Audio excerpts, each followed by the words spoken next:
Ating simula ng umaga ng mga balitang dapat nating malaman sa 774 Balita Ngayon. 774 Balita Ngayon. 30 minutong pag-uulat ng mga impormasyon at mga pangyayari sa loob at labas ng bansa. 774 Balita Ngayon. Kasama ang buong pwersa ng 774 News Team. 774 Balita Ngayon. Sa himpilang pinagkakatiwalaan sa balita at serbisyo publiko. DWWW 774, your ultimate news and music radio. At ngayon, narito ang inyong mga tagapagbalita. 774 Balita Ngayon. 774 Balita Ngayon.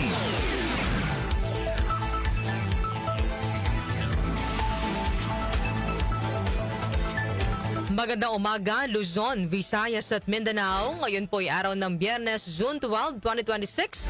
Narito na ang 774 Balita Ngayon. 774 Balita Ngayon. At sa ating pong mga headlines, agarang investigasyon sa pagkamatay ng 2 atleta ng Ateneo de Manila University, ipinag-utos ni Pangulong Ferdinand Marcos Jr. Ilang individual pinasapina ng CIDG kaugnay sa pagkamatay ng 2 student-athlete ng Ateneo. 2 hiwalay na immigration lookout bulletin order request laban kay Coach Tab Baldwin natanggap na ng DOJ. Ateneo Head Coach Tab Baldwin ipinatatawag ng DOLE dahil sa usapin ng employment permit. Baldwin na team manager Epo Kimpo kasalukuyang on leave. Unang batch ng private prosecutors na magiging katuwang ng House Prosecution Panel sa impeachment trial laban kay Vice President Sara Duterte pinangalanan na. Tingil sa kuryente ng Meralco tataas ngayong Hunyo. Dating Ilocos Sur Governor Luis Chavit Singson inaresto dahil sa kasong cyber libel.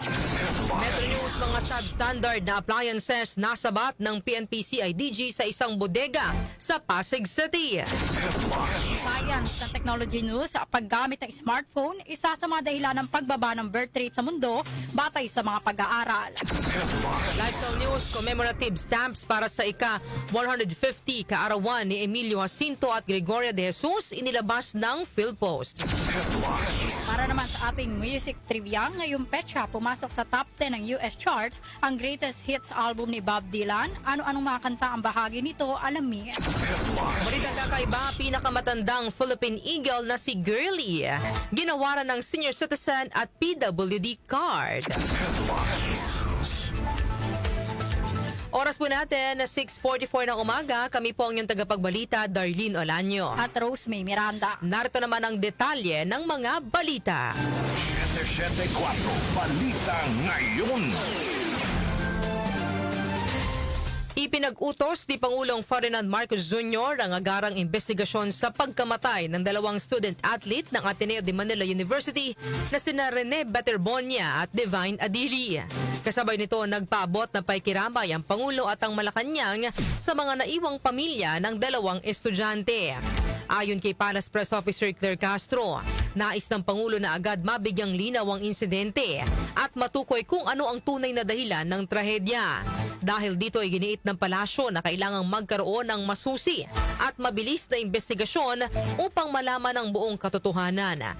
Sinabi ni Castro na bagamat nakikitang may naging problema sa isinagawang training na nauwi sa pagkamatay ng mga estudyante, hindi pa dapat magbigay ng pinal na paghusga hanggat hindi pa natatapos ang investigasyon.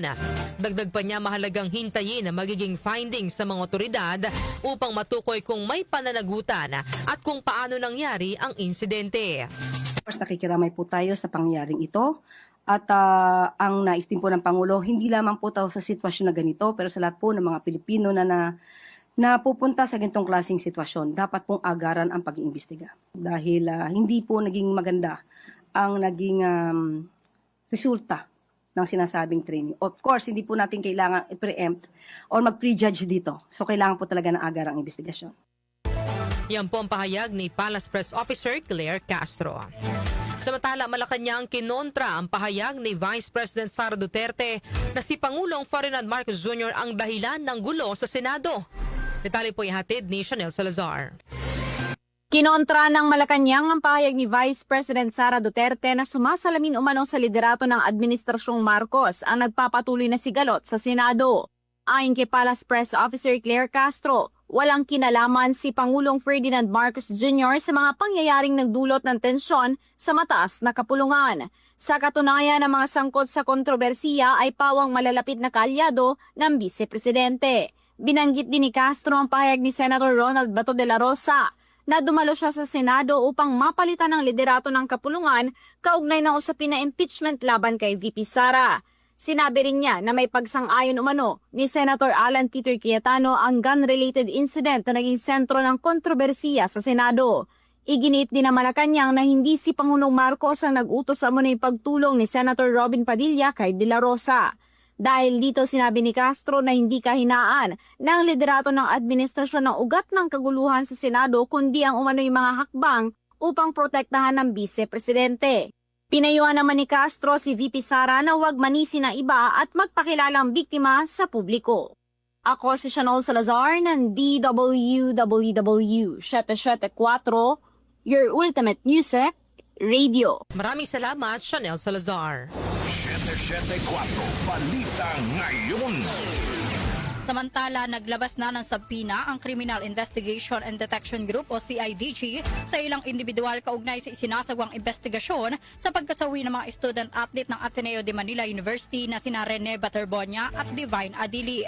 Ayon sa CIDG, kasama sa pinaharap sa kanilang tanggapan sa Camp Crame sa Lunes, June 15, ang mga coach at player ng Ateneo Men's Basketball Team na kasama mismo ng mga biktima sa Aurora. Pinatatawag din ng CIDG ang may-ari ng resort, driver ng bus na sinakyan ng mga estudyante at ilang opisyal ng local government unit ng Dipakulaw, Aurora.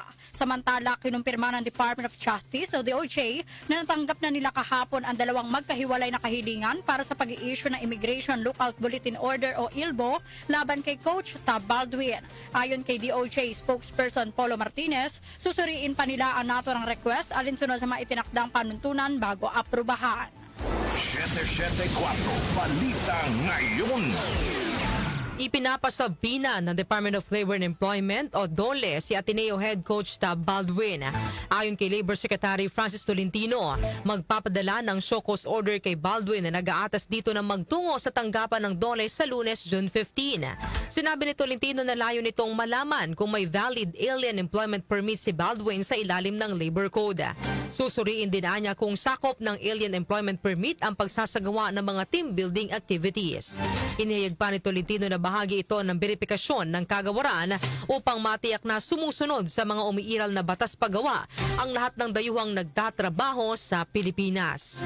Samantala, inanunsyo ng Ateneo de Manila University na kasalukuyang on leave sina Baldwin at team manager Epo Quimpo. Sa inilabas na pahayag ng Ateneo, nakasaad na layo nitong matiyak ang integridad, independence at pagiging patas ng investigasyon sa pagkasawi ng student-athletes sa sina Rene Baterbonia at Divine Adilia. Bukod dito, mananatiling on leave sina Baldwin at Quimpo habang gumugulong ang investigasyon. 774 Balita Ngayon. Pinangalanan na ng House Prosecution Panel ang unang batch ng mga pribadong abogado na kanilang makakatuwang sa impeachment trial laban kay Vice President Sara Duterte.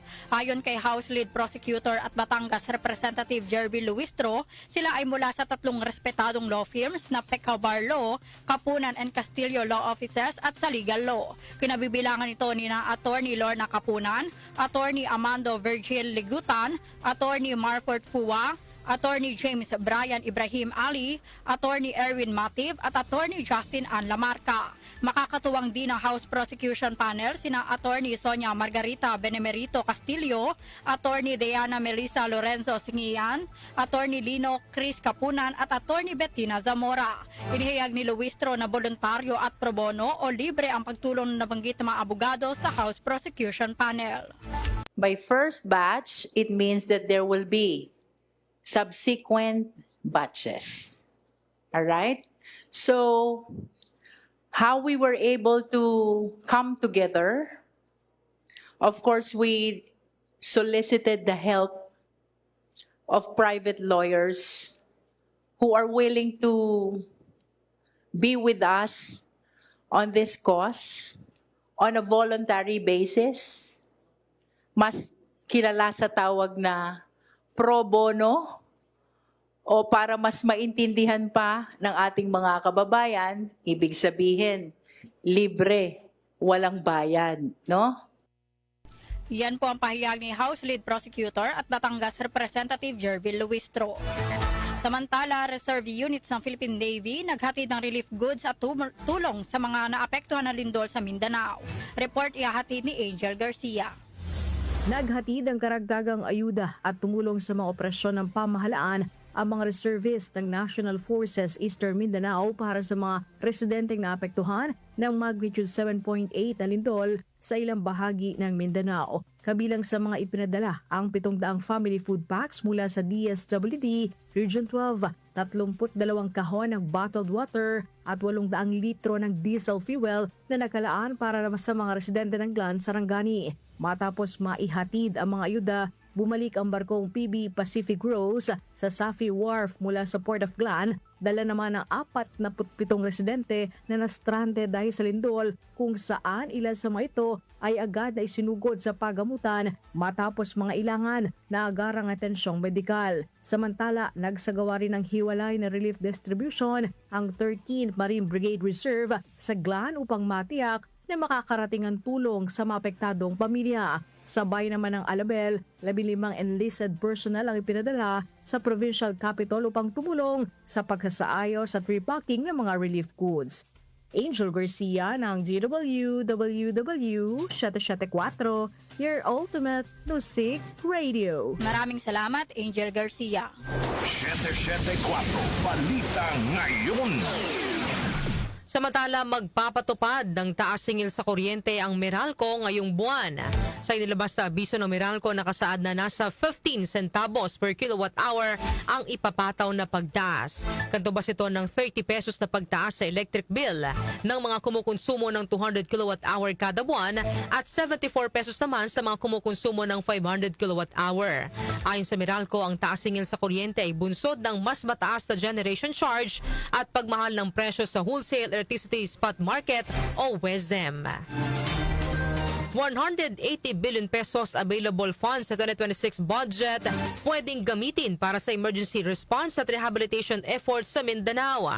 Report mula kay Conde Batak.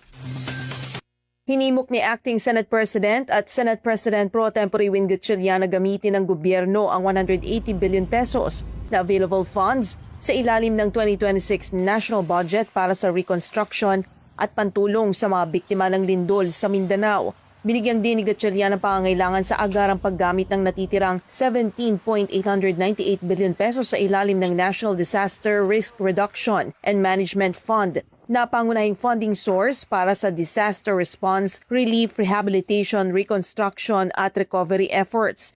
Nakapaloob din sa 180 billion pesos ang higit 32 billion pesos sa ilalim ng Local Government Support Fund, Financial Assistance to Local Government Units, halos 16 billion pesos na Contingent Fund at higit 8 billion pesos na Quick Response Fund ng iba't ibang mga ahensya. Kasama rin sa natitirang pondo ang para sa social services. Samantala, hinihintay pa ng Senado ang magiging assessment ng executive branch sa sitwasyon sa Mindanao para matukoy kung kakailanganin pa bang manghingi ng special session para makapagpasa ng supplemental budget para sa rehabilitasyon at reconstruction ng Mindanao. We'll wait for the assessment ng OCD. Depende kung ano magiging assessment nila, kung magkano pa kakailanganin nila sa reconstruction. Kausap ko yung ibang mga politiko doon, maraming nasirang kalsada at bridges. So yun din kailangan i-repair. Classroom, nakita natin, daming bumagsak na classrooms. So yun din ang dapat i-assess at doon natin malalaman kung magkano kakailanganin natin. Yan ang tinig ni Acting Senate President Win Gatchalian. Conde Batak ng DWWW 774, your ultimate music radio. Salamat, Conde Batak. 774 Balita Ngayon. Isa pang balita, mahigit 100 kongresista nakalikom na ng 9.29 million pesos na tulong para sa mga biktima ng lindol. Narito ang ulat mula kay Grace Mariano.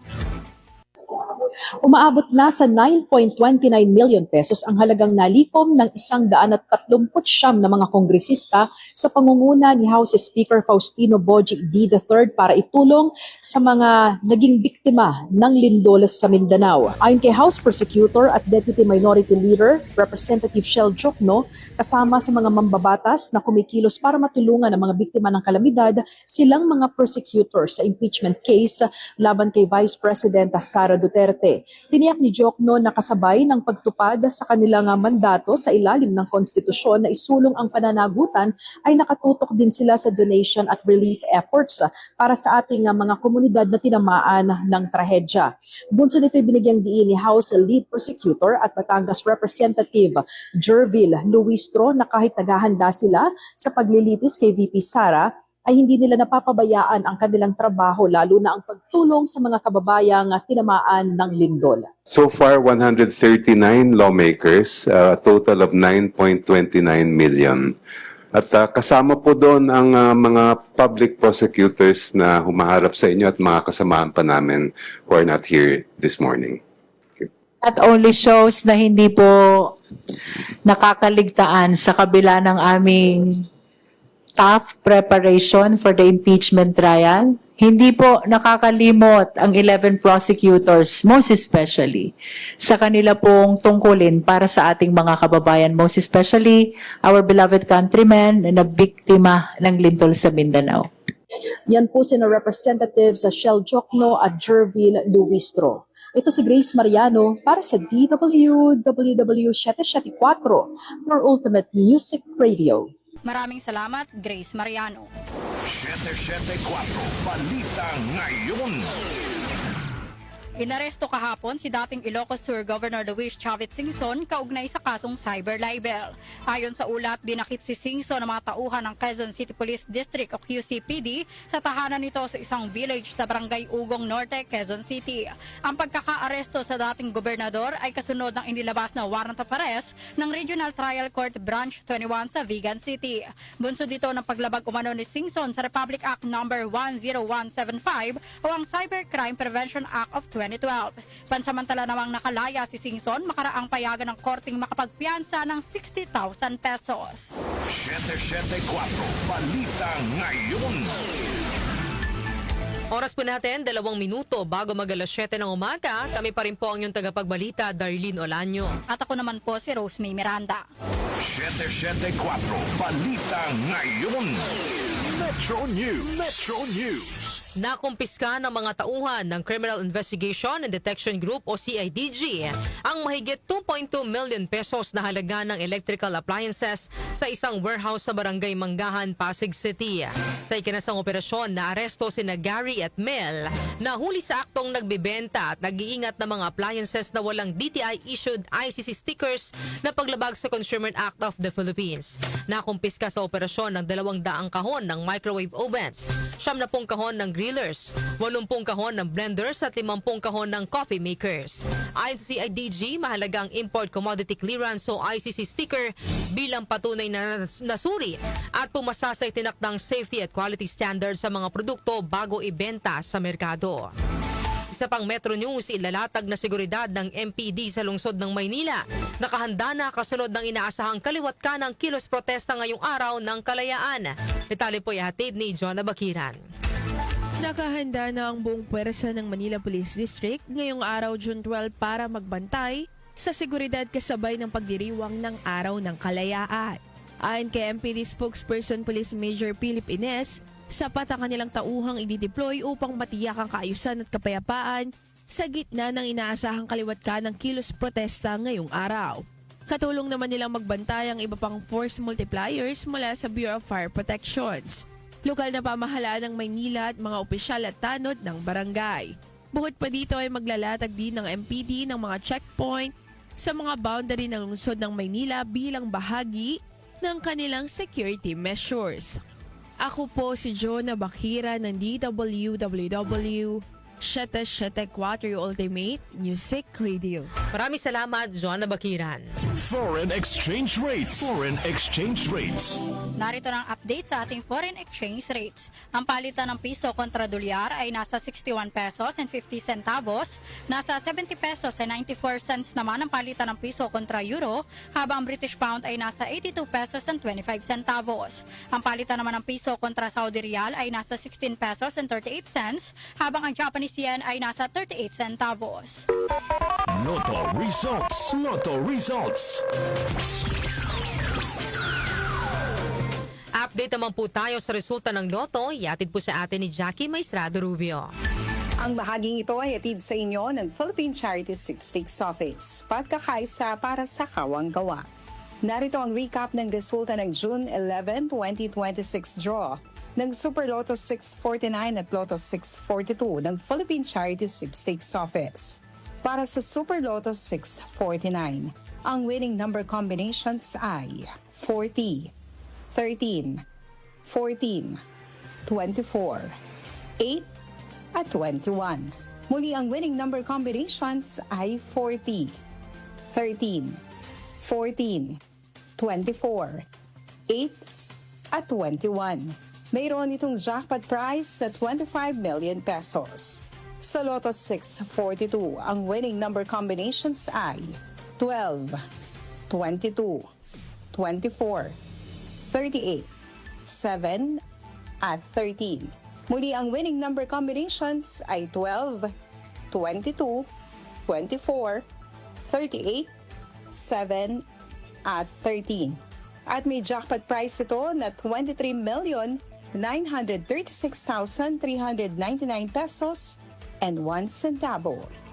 Yan ang recap ng resulta ng June 11, 2026 draw ng Super Lotto 649 at Lotto 642 ng Philippine Charity Sweepstakes Office. Dumako naman tayo sa jackpot estimate prices. 56 million pesos para sa Mega Lotto 645, habang 128 million pesos naman sa Ultra Lotto 658. Ang bahaging ito ay hatid sa inyo ng Philippine Charity Sweepstakes Office. Pagkakaisa para sa kawang gawa. Ako po sa Jackie Maestrado Rubio ng DWWW 774, your ultimate music radio. Maraming salamat, Jackie Maestrado Rubio. Science and technology. Science and technology. Para naman sa ating SciTech, sa gitna ng pagsisikap ng iba't ibang pamahalaan sa mundo na masolusyonan ang mabilis na pagbaba ng birth rate o bilang ng mga ipinanganak, nabatid sa mga bagong pag-aaral mula sa US na tila nakaligtaan ng mga ekspertong isa sa mga pangunahing sanhi nito ang smartphone. Noong una isinisi ng mga eksperto ang pagbabang ito sa recession o krisis sa ekonomiya noong 2008, ngunit nang muling sumigla ang ekonomiya ay hindi na muling tumaas ang birth rate. Sa pag-aaral na pinamagatang Is the iPhone Birth Control na inilimbag sa National Bureau of Economic Research, sinuri kung bakit bumaba ng hanggang 22% ang fertility rate sa Amerika simula noong 2007. Sa pagsusuri ng mga mananaliksik na sina Caitlin Myers, isang ekonomista mula sa Middlebury College, at ng kanyang estudyante na si Ezekiel Hooper, nabatid na ang pagkakaroon ng access sa iPhone ay may direktang kaugnayan sa pagbaba ng birth rate ng 4.5 hanggang 8% sa mga kabataang edad 15 hanggang 19 at 3.2 hanggang 6.6% naman sa mga may edad 20 hanggang 24. Bagamat nilinaw ng mga mananaliksik na hindi iPhone ang tanging dahilan, malaki ang naging papel ng paglaganap ng smartphone sa pagbago ng kaugalian ng mga tao. Samantala, isa pang pag-aaral na inilabas noong Mayo ng mga ekonomista mula sa University of Cincinnati na sina Nathan Hudson at Hernan Moscoso Buedo ang nakakita ng parehong takbo sa buong mundo. Matapos suriin ang datos mula sa World Bank sa 128 na bansa, natuklasan nila na mas bumibilis ang pagbaba ng birth rate kapag nagiging malawakan na ang paggamit ng smartphone sa isang bansa. Ang patuloy na pagbaba ng birth rate ay isang malaking hamon sa mga mayayaman at mahihirap na bansa dahil nagdudulot ito ng pagkaunti ng mga manggagawa at pagtanda ng populasyon na maaaring magpabagal sa paglago ng ekonomiya at magdulot ng bigat sa mga social security system ng pamahalaan. Lifestyle News. Lifestyle News. Sa atin naman pong lifestyle news, commemorative stamps para sa ika-150 kaarawan ni Emilio Jacinto at Gregoria de Jesus inilabas ng PhilPost. Detalye po ihatid ni Mika Fajardo. Inilunsad ng Philippine Postal Corporation of PhilPost ang isang bagong set ng mga commemorative stamps bilang pagpupugay sa ika-150 anibersaryo ng kapanganakan ng mga revolutionary icons na sina Gregoria Oriang de Jesus at Emilio Pinquian Jacinto. Idinisenyo ng in-house layout artist ng Philpost na si Jose Antonio Jaime. Ang mga stamp ay nagtatampok ng mga larawan ng dalawang kilalang personalidad ng Katipunan na nagbigay ng malaking kontribusyon sa pakikibaka para sa pambansang kalayaan sa kabila ng kanilang kabataan. Ayon kay Postmaster General Maximo Santamaria III, ang paglulunsad ay naglalayong ipakilala ang mayamang kasaysayan ng dalawang batang revolusyonaryo sa modernong henerasyon na magsisilbing paalala na ang edad ay hindi hadlang sa paglilingkod sa bansa. Ayon pa sa Philpost, tinatampok ng paglulunsad kung paano nagsisilbing maliliit na piraso ng kasaysayan ng mga selyo na tumutulong na mapanatiling buhay ang mahalagang aspeto ng kultura at pamana ng mga Pilipino para sa mga susunod na henerasyon. Ang mga selyo ay bebenta sa publiko, mga philatelist at mga history enthusiast sa post shop ng Manila Central Post Office pagkatapos ng opisyal na paglulunsad. Ako po si Mika Fajardo ng DWWW 774, your ultimate music radio. Maraming salamat, Mika Fajardo. Music Trivia. Music Trivia. Ngayong petsa, pumasok sa top 10 ng US chart ang greatest hits sa album ni Bob Dylan. Ano-anong mga kanta ang bahagi nito? Alamin natin sa Music Trivia ni Kenica Costa.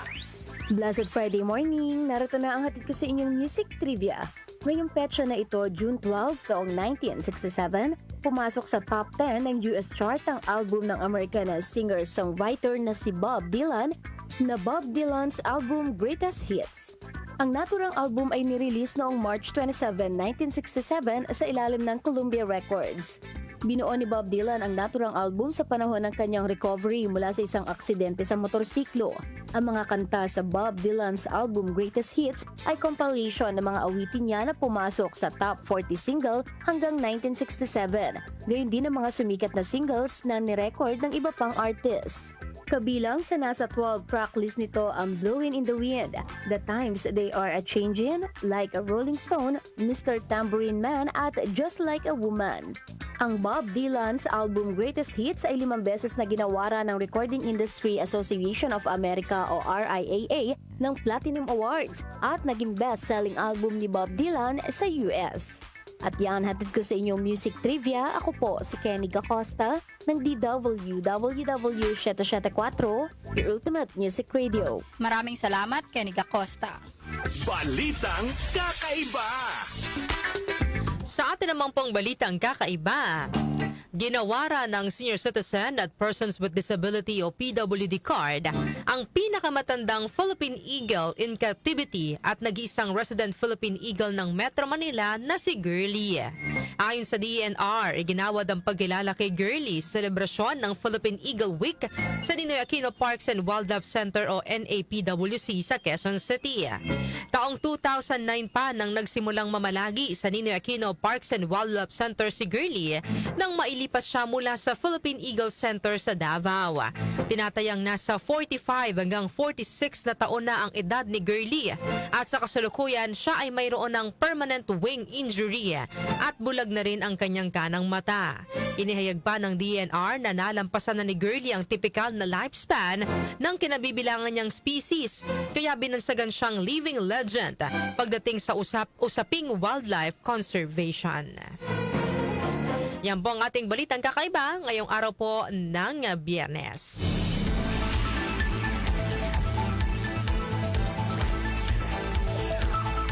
Bago tayo magtapos sa ating balitaan, narito po muna ang ating katanungan ngayong araw po ng Friday para po sa ating programang Opinion Mo, Opinion Ko.